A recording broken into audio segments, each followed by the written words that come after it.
बिस्मिल्लाहिर्रहमानिर्रहीम। अस्सलाम वालेकुम। मैं हूँ खाना मानसा शहजादी। स्ट्रीम इंटरनेशनल में खुशामदीद। प्यारे बच्चों, हम उर्दू का तीसरा कायदा पढ़ रहे हैं और आज हम इसकी बहुत ही दिलचस्प कहानी पढ़ने जा रहे हैं जी, ईद का दिन। और साथ ही साथ हम एक और बहुत ही दिलचस्प कहानी पढ़ेंगे, मेरी बिल्ली। तो चले आए, चलते हैं अपने सबक की तरफ। ईद का दिन पढ़ें और सीखें। ईद का दिन अल्लाह ताला का इनाम है। सब लोग ईद के दिन सुबह सवेरे उठते हैं, नए कपड़े पहनते हैं और ईद की नमाज पढ़ने मस्जिद में चले जाते हैं। मुसलमान ईद के दिन अल्लाह ताला का शुक्र अदा करते हैं।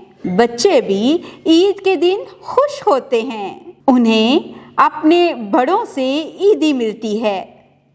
ईद का दिन खुशियों भरा होता है। आप सबका भी ईद का दिन खुशियों भरा होता है ना। आपने ये कहानी गौर से सुनी? चलें, अब मैं आपसे कुछ सवाल पूछती हूँ, आपने मुझे इनके जवाब देने हैं। सवालात के जवाबात लिखें। ईद के दिन सब लोग कैसे कपड़े पहनते हैं? ईद के दिन सब लोग नए कपड़े पहनते हैं। ईद के दिन सब लोग कब उठते हैं? ईद के दिन सब लोग सुबह सवेरे उठते हैं। मेरी बिल्ली। प्यारे बच्चों, यहाँ पर आपको एक तस्वीर दिखाई दे रही है। आप इस तस्वीर को गौर से देखो और मैं आपसे सवाल पूछती हूँ, आपने इनके जवाब इस तस्वीर को देखते हुए मुझे देने हैं।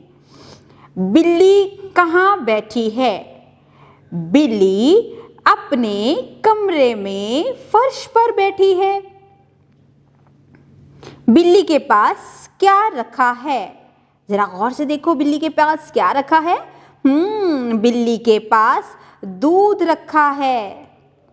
बिल्ली किस रंग की है? बिल्ली भूरे रंग की है। कमरे में कौन कौन सी चीज़ें मौजूद हैं? कमरे में दीवार के साथ एक घड़ी लगी है, एक बल्ब लगा हुआ है और खिड़की पर पर्दे लगे हुए हैं। इस कमरे में गुलदान और फूल भी पड़े हुए हैं और फर्श पर एक कालीन बिछा हुआ है। इस पर एक बिल्ली बैठी हुई है जिसके सामने दूध रखा है। प्यारे बच्चों, आज हमने इस सबक में दो कहानियां सुनी भी हैं और एक कहानी देखकर हमने जाना कि हम किस तरह से एक तस्वीर को पहचान सकते हैं और उसके मुतालिक पूछे जाने वाले सवालात के जवाब दे सकते हैं। प्यारे बच्चों, आपने इस कहानी को गौर से पढ़ना भी है और दिए गए सवालात के जवाबात भी ध्यान से साफ सुथरे तरीके से लिख रहे हैं। इसके साथ ही आपको स्ट्रीम इंटरनेशनल की वर्कबुक से होमवर्क दिया जा रहा है। आपने इस होमवर्क को नीट एंड क्लीन करना है और अपनी रोज़मर्रा की ज़िंदगी में मस्बत अल्फाज का इस्तेमाल करना है। डियर टीचर्स, आपने इस वीडियो में बच्चों को दो कहानियों के बारे में बताया। कहानियाँ दो तरह से पढ़ी भी जाती हैं और लिखी भी जाती हैं।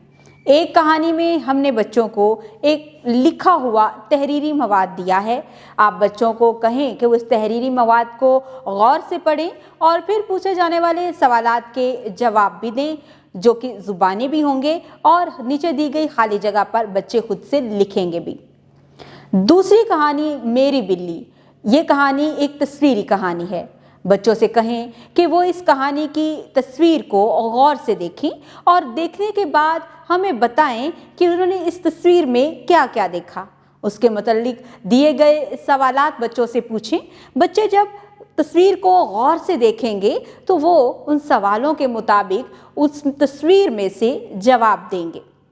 आपने बच्चों को इस तरह से ट्रेन करना है कि वो किसी मंजर को देखकर उसके मुतालिक पूछे जाने वाले सवालात के जवाब बेहतर दे सके। स्ट्रीम इंटरनेशनल की वर्कबुक से बच्चों को होमवर्क दें और होमवर्क साफ सुथरे तरीके से करने की ताकीद करें।